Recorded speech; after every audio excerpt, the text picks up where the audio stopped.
Welcome to Intersections, WACD Senior Projects Showcase 2017. My name is Chen Jian Yu. I'm the faculty advisor for seniors in the dance project. And I'm Chris Waterman. I'm faculty advisor for the seniors in the World Arts and Cultures program.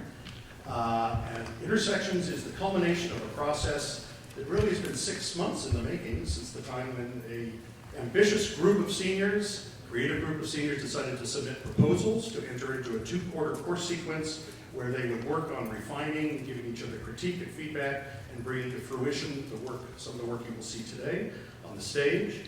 The work is very diverse in form and content, as is typical of our department. You'll see choreography, there's musical composition, film, photography. There are exhibitions that I want to bring to your attention. They're in the program, which I don't have my glasses, so I can't read it, but you probably can. And when I find my glasses, I will. I just want to mention where they are so that intermission is very brief. You might want to zip across the hall, but after the show, we really appreciate it and encourage you to go look at the exhibitions. So in room 230, right across the hall, the Sapphire Dance Studio, off of the main lobby downstairs in the Rainbow Lounge, and out back of the building in the courtyard, the Garden Theater courtyard. And today only, if you get a chance after the show, there's a sort of satellite exhibition over in the Broad Art Center. So if you want to stretch your legs, it's not that far. Over the other side of Lunch Hall and the Young Research Library, in room 1200, the Sculpture Gallery, we have a student doing an exhibition there as well. I think it's really terrific. Yeah. So we're highlighting creativities of 23 graduating seniors, and we're really excited. And this afternoon, you will see actually program B. So tonight is the last chance at 8 o'clock. So after the Broad visit, you can come back down. So 8 o'clock, you could enjoy our program A. I just thought this is the BA program because that's the degree they're all getting in like 3 years. It just occurred. It's not really very clever, so I'm sorry. Well, without overdue, please turn off your cell phone and any noise-making devices. No photographs, video, audio recordings is allowed. Also, allow me to take this moment, try to locate the exit signs behind you and also around the theater. Enjoy the show. Enjoy. Thank you for coming.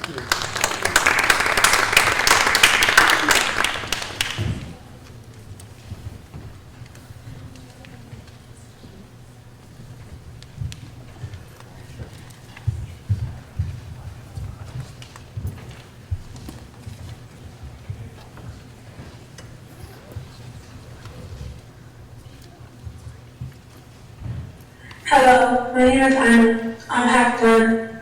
My face is red in my heart. I'm unknown to the world and to myself. I'm a person that has been broken. I am real to myself. The outside of me is a person that is overprotective of myself. I am clean as my heart and clean as my soul. Strong in my mind, but weak in my heart. Outspoken with others, but not with myself. Shy with myself and not with others. Full of love and hope. The person inside of me is a person that no one can know without trying to destroy me. Ruby Washington. Funny, loyal, smart, outspoken, and proud. Inside me is sweet women, strong-willed, funny, thoughtful, and always going honest. The outside of me is strong and powerful. Some people hide their pain, but real bitches hide within. The inside is sharp inside me. Sweet, calm, strong, caring, helpful. I am bright like a star. On the outside, I am me, being funny, helpful, and that's it. The outside of me is who I am. I wish to build more confidence than what I already have and respect myself more. I dream about becoming a better person every day than what I already am. I will overcome everything life put me through. I am as strong as the eye can see. The inside of me is under construction, layers of concrete with contradiction all at once. The outside of me is what I want people to see, which is always positive, different acceptance. I accept the things I deserve. At times I don't know what I truly deserve. At times I decide my meaning and purpose. I fail to live in today, I tend to live in tomorrow. Yet I accept the things I deserve. To breathe and see what's at hand, to live for today and try for tomorrow, is when I will truly accept what I deserve.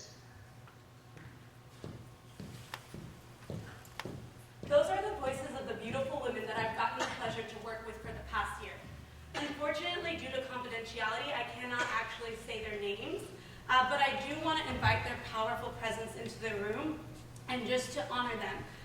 Because these young women are a part of our community, they're a part of our society, and I think it's time that we met our neighbors. So my name is Lily Raven Leon. I am a teaching artist, and I have been working at Aviva for the past year. Aviva is a residential home for youth who've been system impacted. That is, they've either been incarcerated or affected by the foster care system. So I'm not trying to represent these women here today because I think that's problematic. But I do want to give this space a platform for their voices to be heard, for us to get to see them and understand them and know them, because we can't love and understand what we have not seen and who we have not heard from.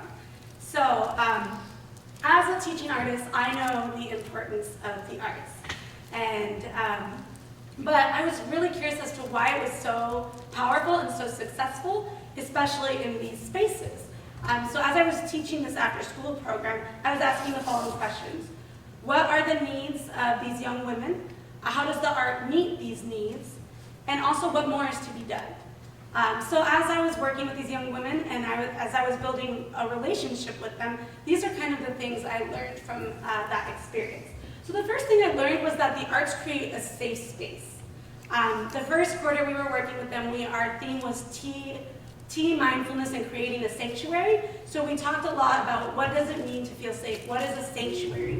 And the projects that we did with them was where we actually created a physical sanctuary for them in their art studio, just a little place they could go, kind of get away, escape, and be able to read and whatever they needed in that space. So it was a space with lights and garlands and pillows and blankets and all that stuff. And all the projects they made, they designed the space. So all the projects they made built up to create this space. And we also try to use projects that they could really take from making in the studio and also take to their other spaces and make that space their own and make that space friendly, or when it might not be friendly, or when it might not be their own. Through the art, they could take it and they say, this is my space, and personalize it. But in addition to this kind of physical sanctuary we were creating, we also were trying to create really an internal sanctuary. So like a feeling that they could carry with them, this safety that they could carry with them. So every day we would start off with a tea ritual where we would serve each other tea and either share something about our day or share something we appreciated about the girl to whom we were serving tea. And so that just really created this community and this environment. And in one of our reflections, one of the girls said it best. She said, when you feel comfortable, when you feel safe, you feel comfortable. When you feel comfortable, you feel free. And when you feel free, you feel like a person. That was really powerful to me because this idea that freedom is directly tied with our humanity is really, really interesting. As teaching artists, we're walking into this space knowing that these women have lost a lot of different kinds of freedoms in the systems that they're in. So for the art space to be a place of freedom is really, really powerful, and it's this kind of tension that we have to carry. And we hoped, obviously, that this was successful, and we hoped that they felt safe and all this stuff, but we didn't really realize it was until we were recruiting for the next quarter to get girls to join the art program, and we asked 2 of our women who had been with us to speak about it. We said, just say what you liked, what was your favorite thing, whatever. And so we brought them with us to the house, and then when they were talking, they're like, it's a place of freedom, it's an escape, you escape the BS of the house, it's a place where you can be yourself and you can create. And we were just blown away because we're like, oh, it was powerful, oh, it was successful. So that was really, really powerful. We didn't realize how important it was in the context of their situations until that. But in addition to this kind of sanctuary and this safe place that the arts create, the arts also function as a tool to express one's identity and also to kind of work out one's identity. So these girls have a lot of selves that they are trying to reconcile. They've been through a lot of trauma and seen a lot of things that they shouldn't have in their life. So there's a lot of tensions that they're holding. There's the tension between wanting to be a kid. They're very young, 13 through 18. So there's this tension of wanting to be a kid, wanting to be young again, wanting to have this innocence. But there's also the tension of the systems that they're in and the things that they've seen very much force them to be an adult. So they're carrying that. there's this need to like deal with the trauma and the things that have happened in their lives, but also what I had constantly heard them express in their reflections in their art was, I'm a survivor, I'm strong, I can overcome, I'm gonna make it. So there was this tension of like, yes, they've been through a lot, but they don't want to be defined by their past. And so the way the arts works is that the arts becomes this place where they can work all those things out. The art represents the artist, but it also is something external to them. So they can separate themselves and they can look at it and they can be, oh wow, like, and help them deal with something either very, very deep or something that's just really simple in the moment, how they were feeling. And you can externalize that on the mask. So that was what you saw, the video you saw. They actually made those masks physically with paint and all that stuff. And then they got to animate them and write their own poetry that they said into the mask. So those are actually their voices, and that's actually them being able to represent themselves. So it's really, really powerful as a tool, as a medium, as a site to kind of wrestle with these different things. The other thing I realized that the arts had was it's a place of fun and play. So I was interviewing one of the girls, and she said, the art is a way for you to express in a fun way that's not talking. And I was like, okay, why is it so important that it's a fun way to express? And she told me that when it's fun, you can start to let go of things. You can start to actually let them go and let people in. And that's really, really important for them, because when you have to talk about these emotionally very salient things, it can be really, really difficult to talk about all the time, and to be able to express it in a different medium is really, really powerful and really necessary. And that was something that I personally learned in my time with them. I was trying to have them express their stories and all this stuff. I read about all these writing workshops that were really powerful in this kind of populations with incarcerated students. And we were trying to do that, but then they were getting really tired, and it was actually kind of taxing, and the writing wasn't working out. So we're like, but we realized we had forgotten the fun and the imagination and the play. Like, that is so important. That play allows them to create, to redevelop their identity. It allows them to listen to music and take selfies when we're making a digital like art piece or whatever. Like, they need that as well. But all these things are not they're not separate. The sanctuary, the community, the ability to express yourself and kind of recreate and reform your identity, this whole process allows for this healing and this moving forward. You're allowed to like see where you were, see what happened, and kind of use the art to like, where am I gonna go from here? So whenever I tell people that I work with incarcerated youth, everyone's like, oh my gosh, you're such a good person. And I'm like, thank you, I guess. I mean, I work hard, I put in a lot of work for my lesson plans and all that, but that's not the point. These women are a part of our community, and the point is not to be a good person, but these women are in the situations that they are, yes, because of some decisions that they've made, but also because of some other things, a lot of other factors. And so their position says something about them, but it also says something about us as a society. How do we treat our youth? How do we support them? How do we care about them? So I think it says more about us than it does about them. So when people tell me that, I want to just say, that's not the point. We're all called to do something here in this world. We're all called to be someone and do something. So I want to ask you today, what are you doing for your community, for the people in your lives, the people that need your help? And that is what this arts program is about. I think the most powerful thing for me was when these girls come into our space, they are no longer their record, their file, whatever, their past. But in our space, they are creators. In our space, they're artists. In our space, they are honored, and we serve them tea, and we ask them what they think and what they need. And I think that's really, really important as something that we all need to be doing in whatever capacity it is. Not everyone's going to be a teaching artist. Not everyone's going to work with incarcerated youth, but there is something that you're called to do. So I just want to say thank you guys so much for letting me share. Please go see my exhibition. It's in room 230. I want you to hear their voices and get to know them a little bit. You can't get to know them because I spent a year with them. I still don't know them fully. But you can hear a little part of their voices and their needs and their heart through their art. So thank you for letting me share, and have a wonderful day.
I investigate my immediate periphery, feeling the collective weight of tubular chains piercing my skin. Flickering fluorescents are my only guiding light, while the faint sound of swishing ceiling fans ring.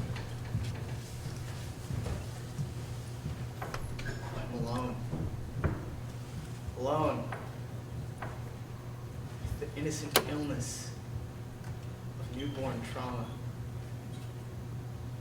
And yet still my mind wanders with an inquisitive curiosity beyond the limits of this chamber that confine me, beyond this cap and gown that bind me. Will I ever feel the sun's kissing touch in my skin? Or use my mouth to speak and express a language that is all my own? Or hear communal laughter and know that I have home? The handles of the chamber creak open, and a syringe mosquitoes my skin.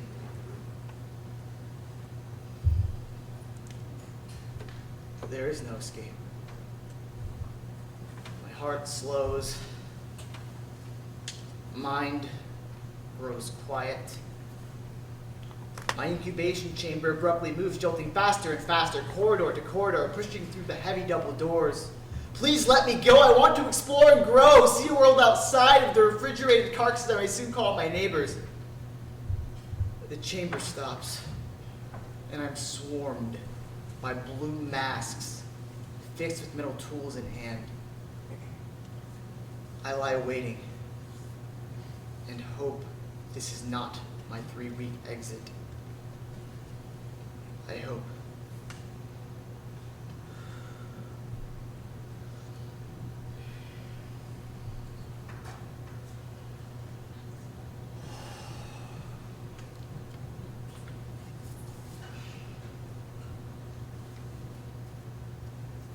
I'm a semi-functioning robot. Frankenstein's monster's third-grade art project. They told me I was special. A miracle child. The boy who lived. A brown stain in JK's twisted nightmare. This is my declaration. As Darwin's scrap heap. Howl of residue. Festering like radioactive fluid for all the world to see. I was stuck in 4 months lockdown. Stuck. Hoping. Waiting. Hoping beyond hope that green neon will lead to something. Anything other than an exit. Stuck in a headscape without the landscape to escape. Can't stop the sound of grinding metal. Steady, sterile hands angling with metal tools. Puncturing my system. Stapling my existence. Gorging my soul. My very reason to be, to live, to love, to feel. To let everyone know I'm real. I'm here to stay. A staying investment that will grow and appreciate over time. Why must you look at me like that? Leaving distasteful scars on my mind, traumatic imprints stuck in time. What did I do to receive such treatment, such scorn, to feel the wrath of the Reaper's heavy hand, his chilling breath on my skin, the steady slash of his scythe across my stomach? If someone has the answer, please tell me. I'll wait. Okay. Let's be reasonable. There has to be some rational answer to all this. Some equation or proof that can right this wrong. Maybe I cut someone off on a left turn, or was a fascist warlord in another life. That's not it. I guess it's just fate. Fated. I was meant to have such hardships, such failure. It must be. Maybe I'm just a human pest. A roach of the night, a cantankerous crawler heaving ceaselessly into extinction.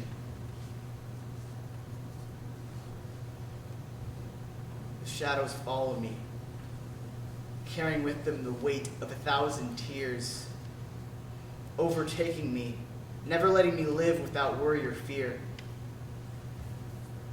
I am filth. Allow me to cleanse myself, rid myself of the shadows, the reaper's welcoming call, my old reflection in a fractured funhouse mirror. A shadow whose own vagrancy destroyed us both, whose self-inflicted illness hangs like wet cloth on a clothesline a hot summer night. I hate before I feel. My sisters need to cheat sainthood, to paint a portraiture, a mirage of venerable worth. For if I share shadows with the hobo vagrant, then she's the shadow of our mother. A mother who is not there to try body, mind, or spirit. At least my sister applied the makeup necessary to pretend, to characterize herself as that of a caring, loving family member. My mother's own negligence is the mental manifestation of the funhouse man, homeless in dedication, guidance, and spirit, a broken compass, pointing north and south, east and west. The graduations missed, the crying nights of adolescence without a tender hug to ease my pubescent sickness, an absurd negligence of heart.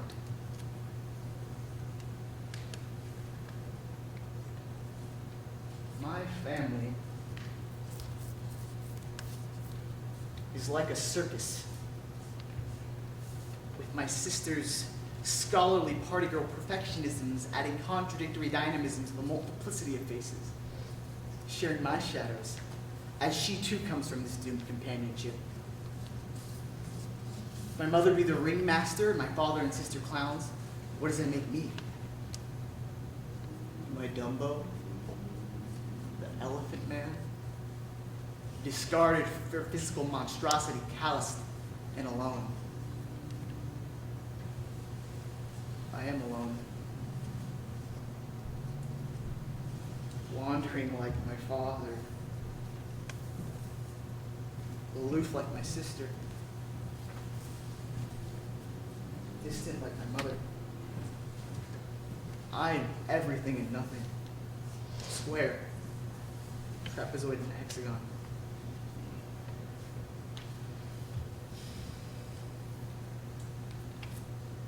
And still, I rest here, trapped in this space, knowing I could have died here at this place this day, knowing that 3 weeks would change me forever.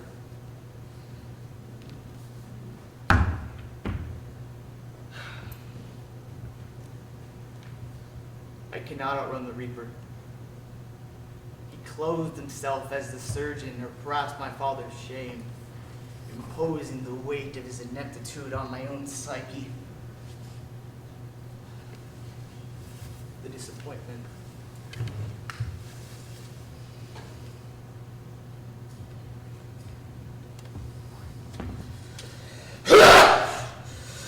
No.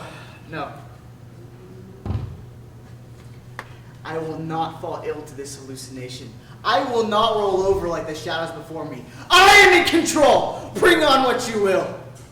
For warrior scars only make him stronger. Give me everything you've got, because I've been tossed and turned, shook till there was nothing left. I will overcome this illusion of disorder. Whether this is nightmare or dream-settled trap, I will overcome this. For the mind only has power when it is given control. My heart is where true power lies. I feel, to love, to fall, to crash, to burn. These are all the things I yearn for. You may drench my embers, but my flames are eternal. Heated by the shadows I see, and the good I seek. My faults are both strengths and weaknesses. Angels may discontent, but defy the optimists. I am the devil's air conditioner. Bring on the tools to maim, to adjust, to properly align. I will not be Earth's furniture, for I'm the lumberjack by which it tumbles. Be you the sun, and I'll be the Milky Way's black hole and consume your universe. Be you God, and I'll be nothing, a self-consuming, apathetic parasite.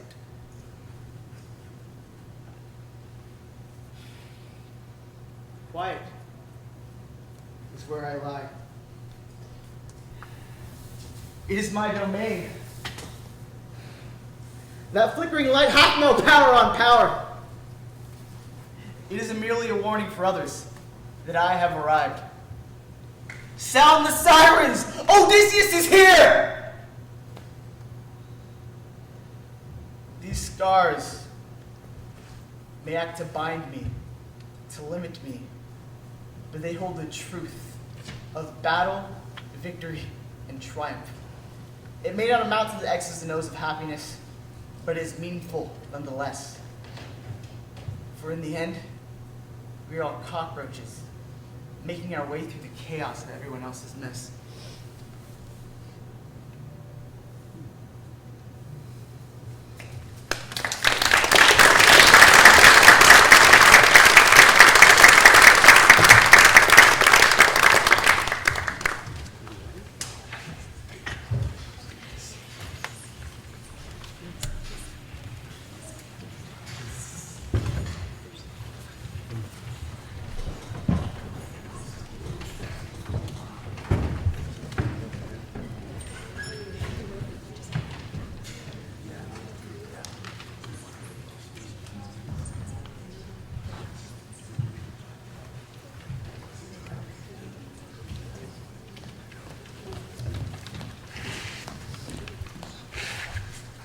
Hello everyone, my name is Bessie, and I will be presenting to you Hmong American Girl.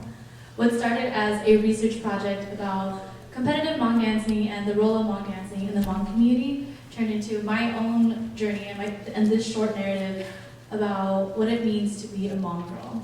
Prior to this video, I had never Hmong danced in my life until about 2 years ago when the Association of Hmong Students here at UCLA asked me to choreograph a Hmong traditional piece.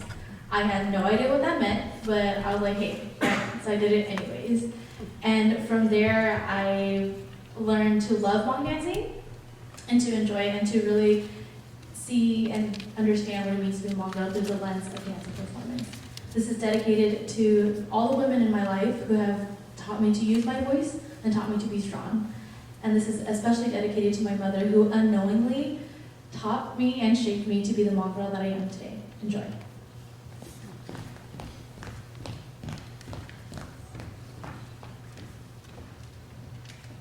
I am Hmong. Correction, I am Hmong American.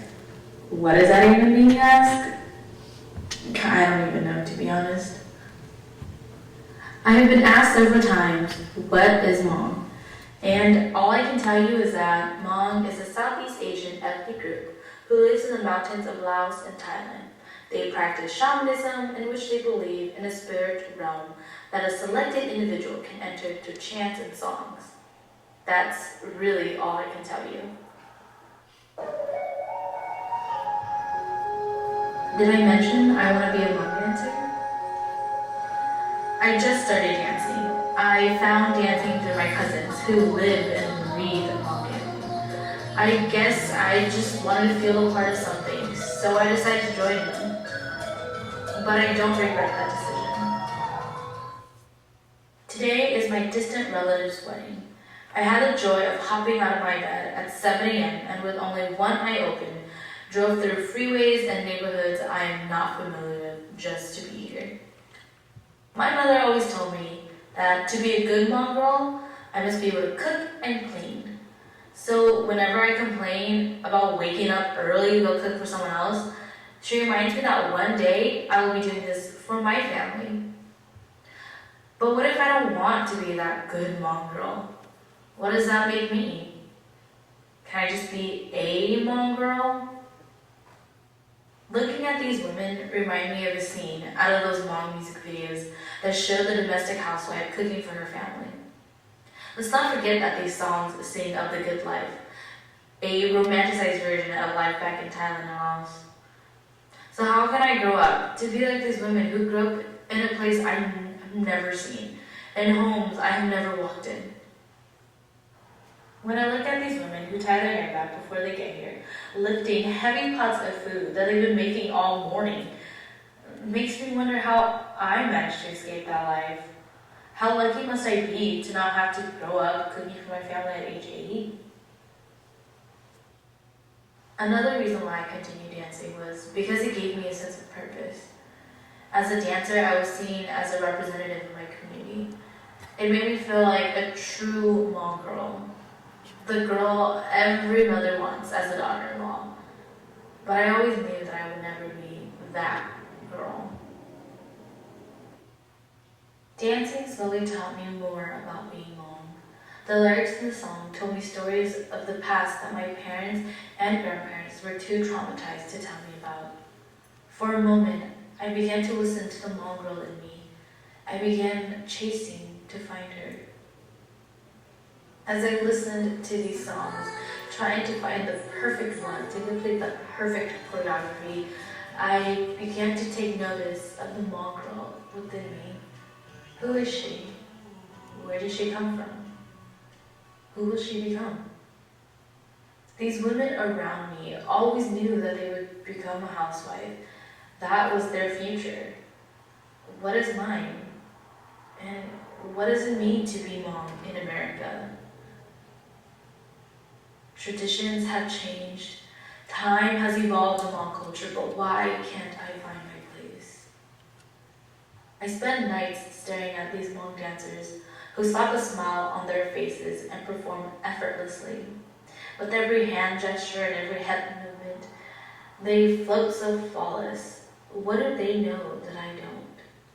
How have they become that girl? I watch my cousins dance, never missing a beat. Is mom dancing really for me? Can I be a mom girl without being a dancer? When I imagine the life my mother must have had, I find that deep down, I am her. Well, besides the fact that I am her daughter, she lives through me. Her story is part of mine.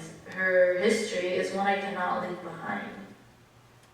Dancing and through my movements, I begin to see the parallels of my mother and I. I can feel her dreams and aspirations come to life. Though she never speaks much about where she comes from and who she wants to be, it is almost as if there's an unspoken knowledge. I am my mother's daughter. Her struggles are my struggles. It is through her that I understand what being mom is. There is no real definition that you can find in a dictionary to define mom. Defining mom is an experience, a journey that many of my peers in my generation undergo, searching to learn more about our mom identity.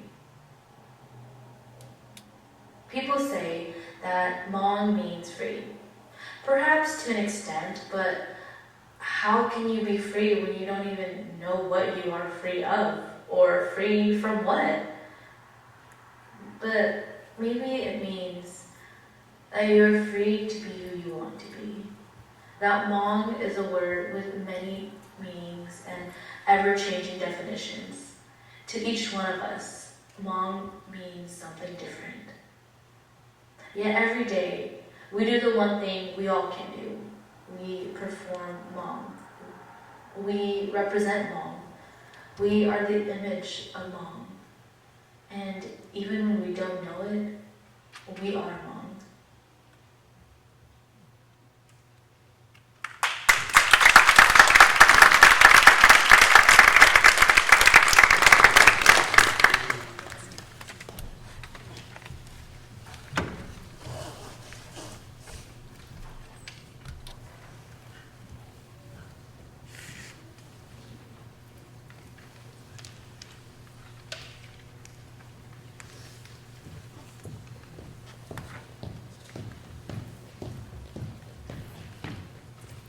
Hi, welcome to Intersections. My name's Anthony, and this film came from an audio that I found while wandering Facebook. It's of Lady Gaga live in concert, and it emerges out of some discourses that I was able to explore and write. I hope you enjoy it. Thank you.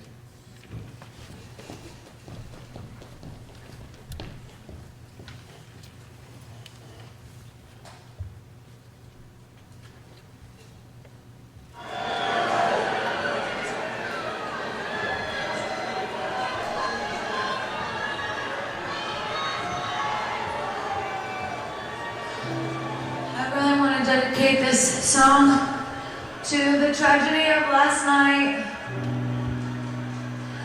because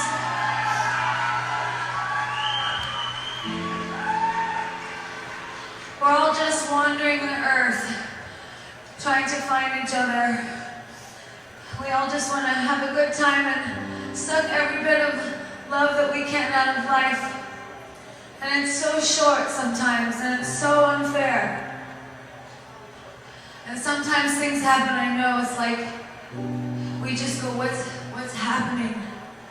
What's happening in the world? And why is it happening? So I think we should just take this one moment where we're having this good time, and we just do that thing, you know, where you put your phones away and you just look at each other right now, in this moment, and just be right here. Because when you leave the earth, nobody's gonna give a fuck what you tweeted.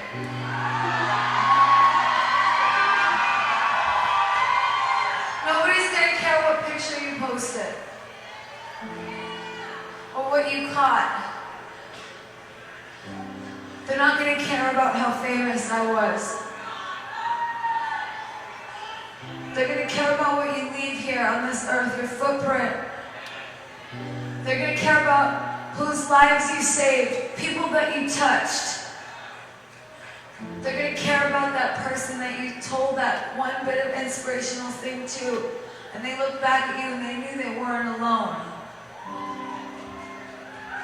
So be that for each other right now. And when you leave tonight, go home and grab your guitar and grab your piano and grab your pen and paper. And don't give up. Don't let the machine and don't let technology take you into a place where you don't belong. Stay right here on the earth. We need you.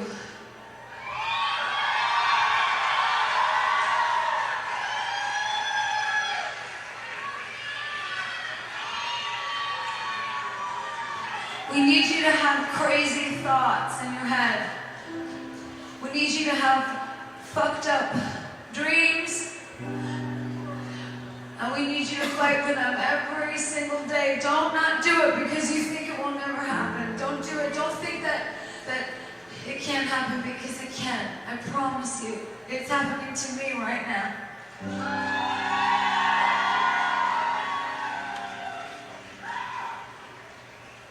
So just wander the earth and spread all that compassion and love you can with every song you write, every film you make, every bit of art that you want to leave. Just fucking do it.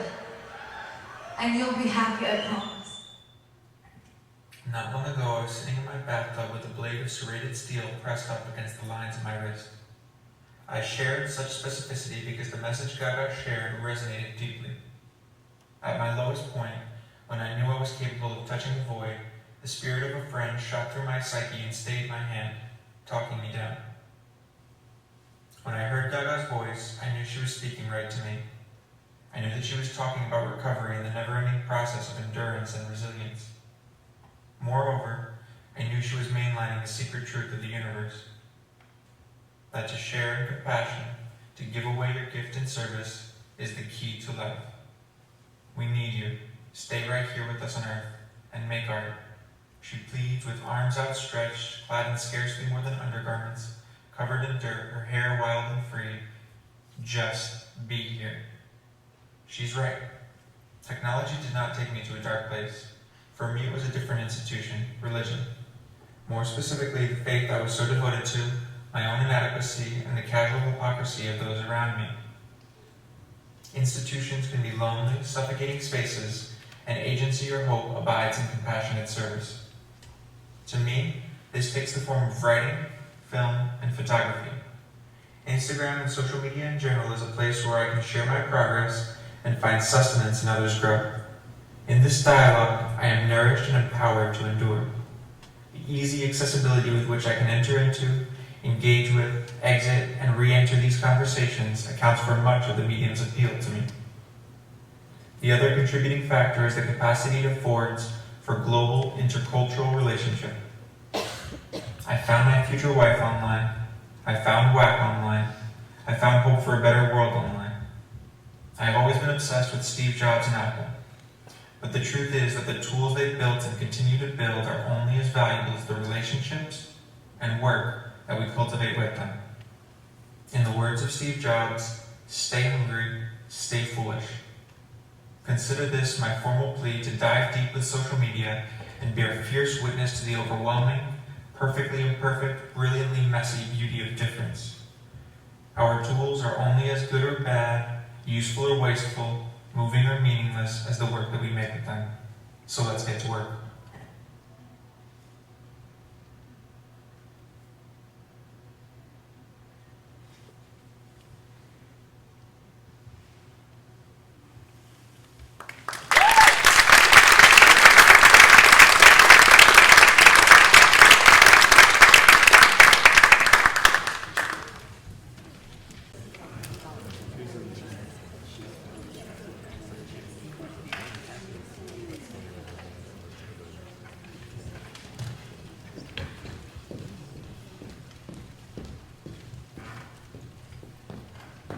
How do people heal from tragedies?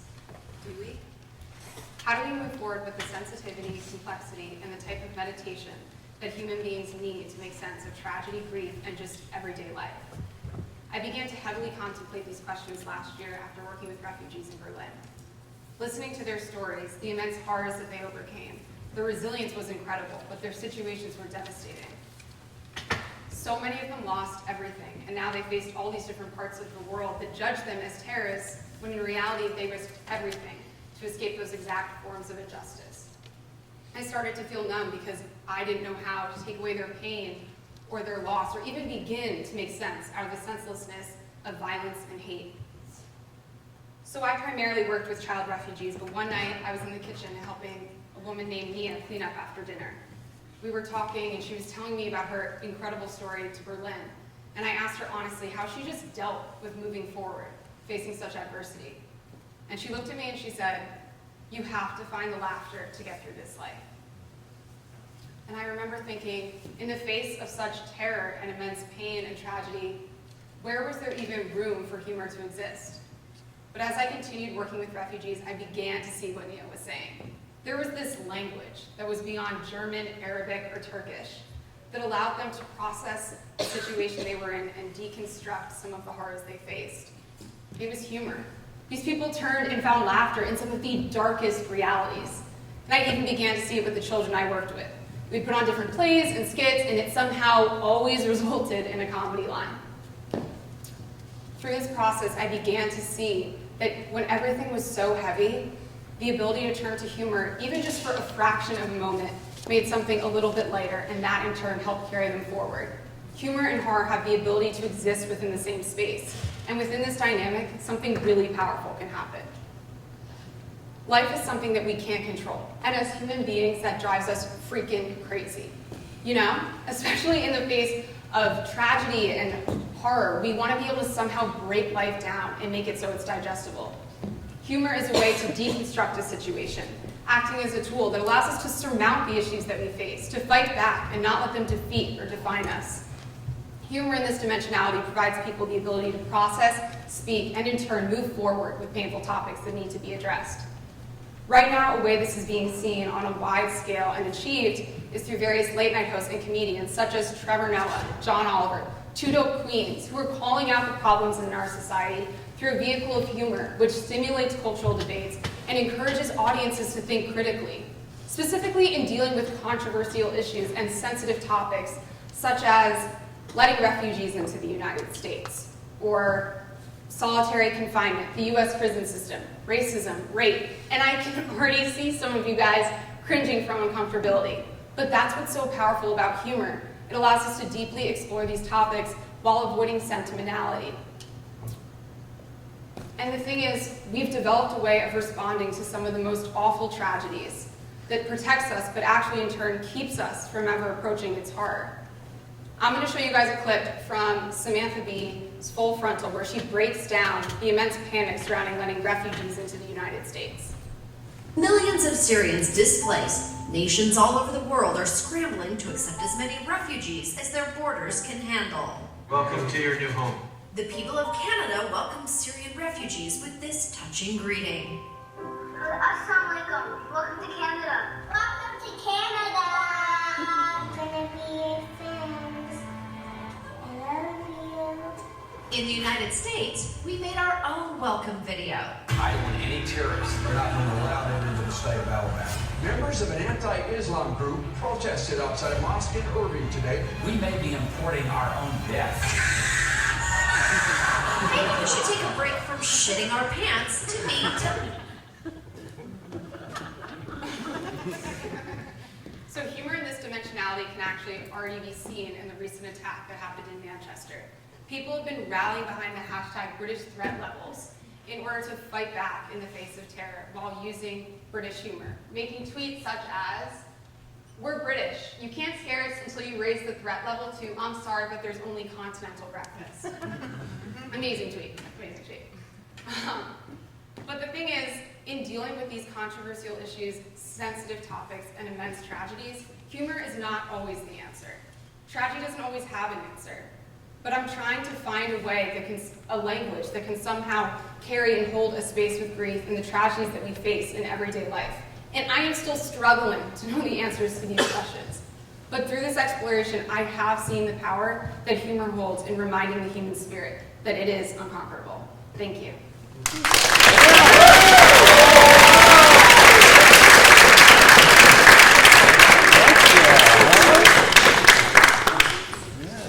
Killed it. That's my sister.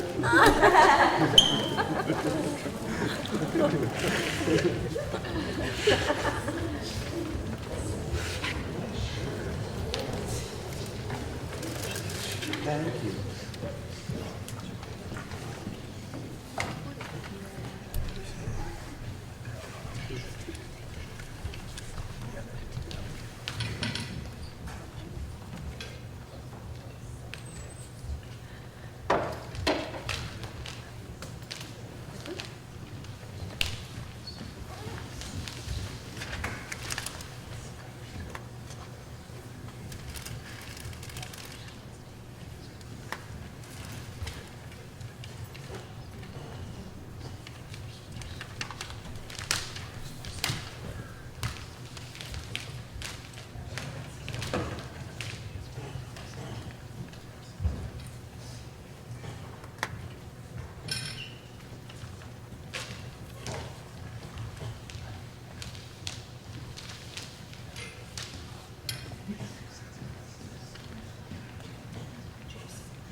Yeah, just forget the camera's here.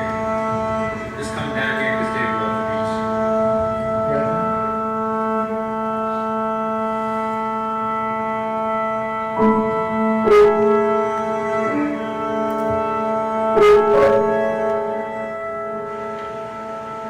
Thank you.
Someone called about you. Had we spoken recently? Not much. The ebb and flow of friends.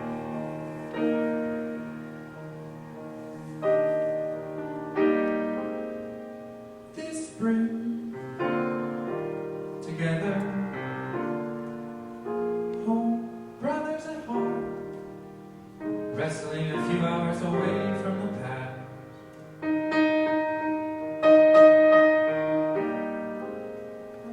Someone called about you.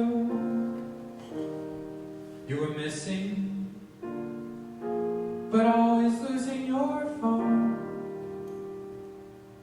We laugh about this tomorrow. We laugh for the rest of our lives.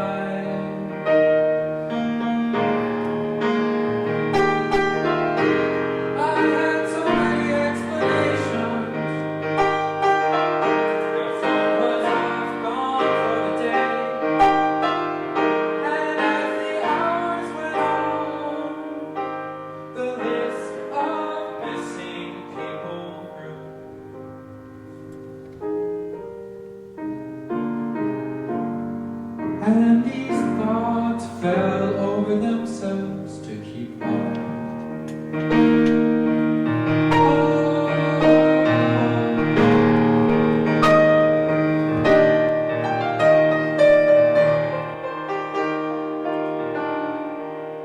When my mom called me, she was crying, and my heart broke. I walked down the steps of my apartment as my dad held me up as I cried.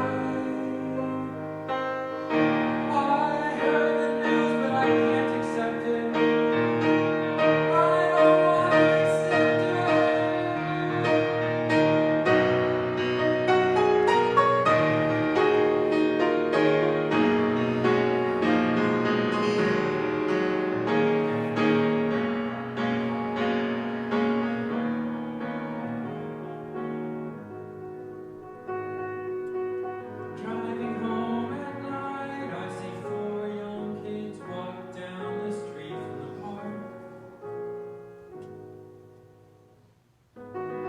think about being with you in the park.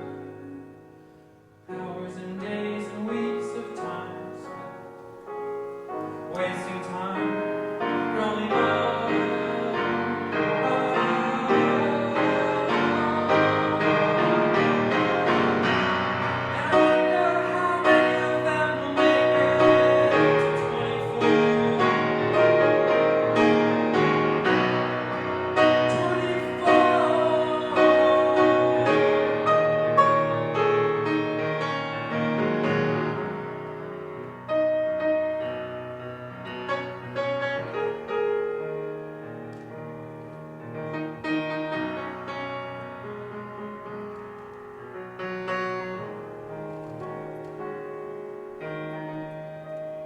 At night when I miss you, I think of the beach, teasing the birds and charging the water.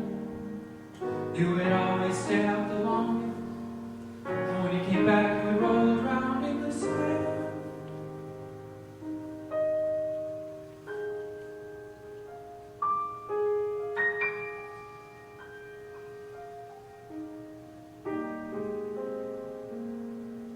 In these moments when I try to reach you,